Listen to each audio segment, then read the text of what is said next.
Crossover events have been around in video games for a while, but lately they've been soaring to new heights. I'm Johnny Hurricane with GamersHeroes.com, and here are our top 10 best crossovers in video games. Starting this list off right, we have number 10, Super Smash Bros. Smash Bros. Began as a crossover game just between Nintendo franchises, and it eventually evolved into something much more special. It's not uncommon for fighting games to have special or guest characters, but Smash Bros. Takes it to the next level. When you already have an amazing roster of Nintendo characters, where do you go? You go to other series, other publishers, other franchises that don't even necessarily exist on your console. You bring in a guy like Solid Snake, who never in a million years, no one could have predicted this was going to happen. Solid Snake shooting a Stinger missile at Link or Mario? Bowser? No way. Never gonna happen. Smash Bros. Pulls it off. And that was just the start of a great cast of guest characters that they would ultimately end up having. Final Fantasy VII's Cloud, Ryu from Street Fighter, Pac-Man, which is kind of funny, Joker from Persona, Sonic, Mega Man, the Belmonts. The list goes on, and even then, in the World of Light, we had a Monster Hunter crossover with the boss, Raytheon, one of the two. Now we just wait to see who the next fighter in Smash Bros. Ultimate is and see what new crossover they have going on. Hopefully we get more of that at E3. Coming in at number 9, we have Assassin's Creed Origins. For those of you that don't remember, this was a crossover event between Final Fantasy XV and Assassin's Creed Origins, in which a meteor would come down, and in Assassin's Creed you would go check it out. And there would be a minor little quest with a little puzzle that you had to complete.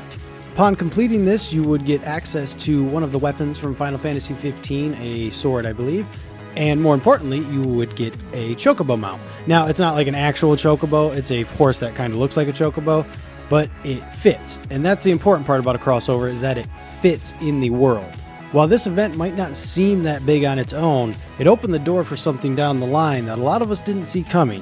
Ubisoft would again work with another Japanese developer slash publisher down the line for something a little bit bigger, something a little more grand, which we'll get to later. For number 8, we're just going to jump right into Final Fantasy, and we're kind of going to steer away from Final Fantasy XV. The Assassin's Creed event just gave you some gear, which was fine, and of course the Cup Noodle crossover is wonderful, but we're going to focus more on Final Fantasy XIV and what it brings to the table. Final Fantasy XIV has had crossovers from Dragon Quest, FF15 as well, and 12, Yokai Watch, and Monster Hunter. These events would add new quests, new monsters, and most importantly, new mounts that potentially you can't even get anymore if you were there when it happened. And if you were there when it happens, you get to show off a nice mount that nobody else can get, especially if you were there from the beginning. Then you got a nice little crossover from when the game first launched and was terrible. But really, when it comes to mounts, it's all about that Monster Hunter and Rathalos mount. If you got that during the event, congratulations to you. That thing looks awesome. Number 7 is another series that has been around for a long time, and that is Soulcalibur, a fighting game with no shortage of awesome guest characters. I'm just going to drop a few big ones really quick. There was a crossover with Link on the GameCube for Soulcalibur 2. The most recent Soulcalibur had Geralt of Rivia and 2B from Nier Automata, both great choices and great fits for a weapon-based fighting game. Arguably the biggest two guest characters, however, come from the PlayStation 3 and Xbox 360 versions. The Xbox 360 version of Soulcalibur 4, you could play Yoda, and the PlayStation 3 version, you could play Darth Vader. Now, these were exclusive for a limited amount of time. Obviously, they eventually were like, oh, we can make a lot of money on this, and they let them be DLC characters. Still, great crossovers for a great fighting series.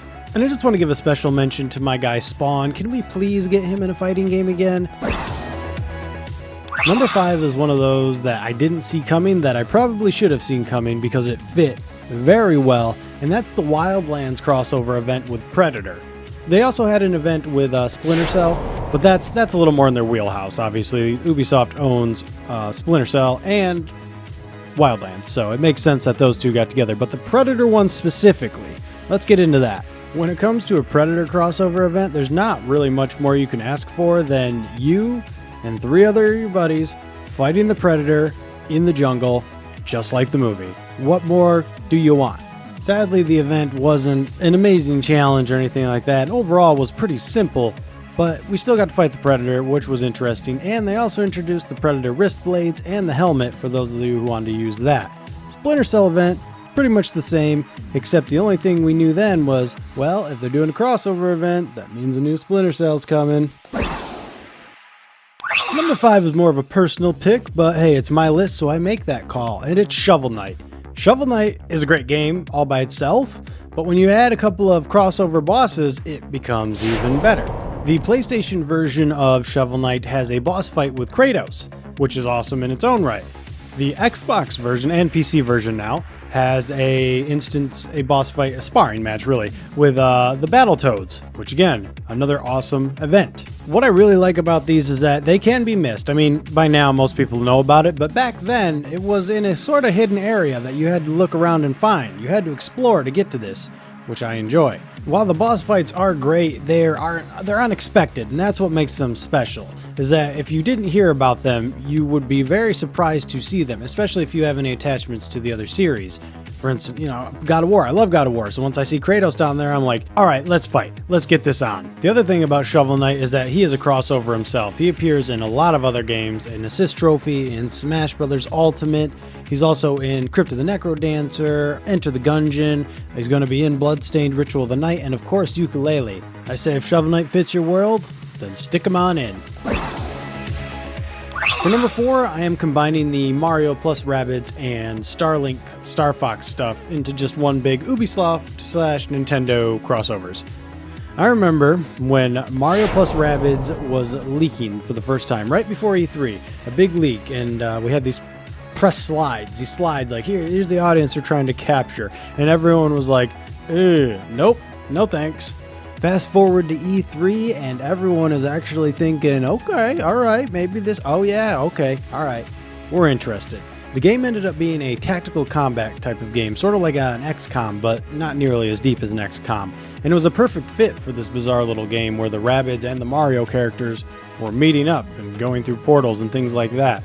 What sounded like it would be crap actually ended up being pretty good. It was a good first attempt at the very least, and most likely we're going to be seeing a sequel.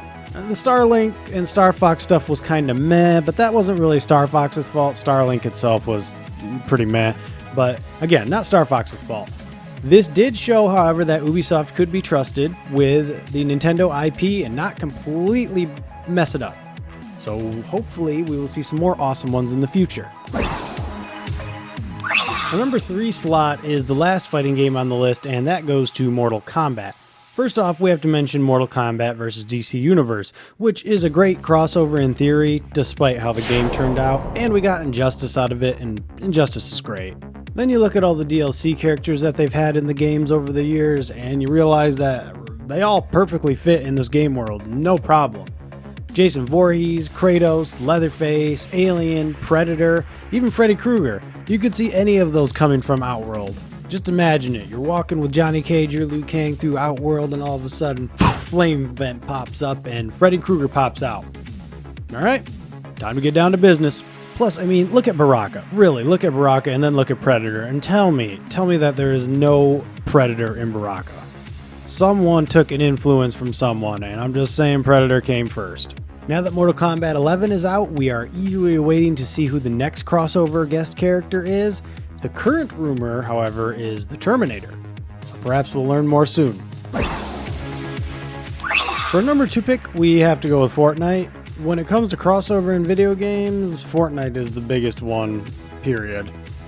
Fortnite has a John Wick skin, NFL jerseys, Guan Yu and Wukong skins, Krampus skins, and like 100 other bizarre, awesome, crappy skins all in one game. All of this pales in comparison to the event that took place during the Avengers Infinity War run. For a limited time, you could find the Infinity Stones in Fortnite, and when you did, you would become Thanos and you could play as him. If you were lucky enough to get the stones, you felt the power of a god for a brief moment, and you'd either win or you'd get shot by a pro and die, and hey, you still got to play as Thanos.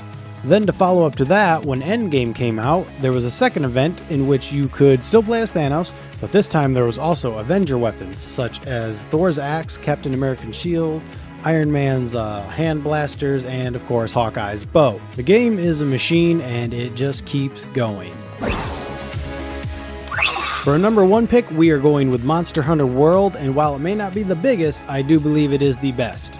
Monster Hunter World is a great game in its own right, but when you add these crossover events to it, it becomes even better. I remember when it first came out, I think this might have been it had to have been a PlayStation exclusive. We had the Horizon Zero Dawn event where you could get the skin for your cat that made it look like one of those watchers in Horizon Zero Dawn. And that was just the start.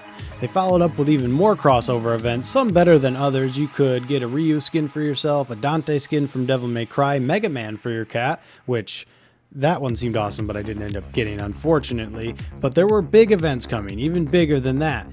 The Witcher 3 crossover event. This was where you could actually play Geralt of Rivia for a little while, and he had his own unique fire attack. I can't remember what it's called at the moment, one of his Witcher signs, and he had to fight one of the Leshens. The Leshen was, of course, from the Witcher series as well, and you could only really play as Geralt in that mission, but still, beating the quest and meeting with Geralt of Rivia, it's another thing where it just fit very well. However, the next event was the even bigger one.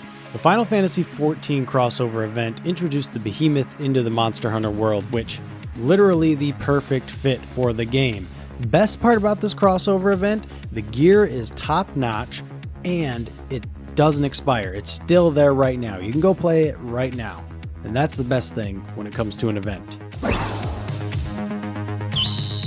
Alright, that'll do it for us. Let us know what you thought down in the comments. Let me know what your favorite crossover in video games is, or just in general, whatever your favorite crossover is. And if you liked what you saw, got what you needed, like, comment, subscribe. See you guys in the next video. Later, Gators.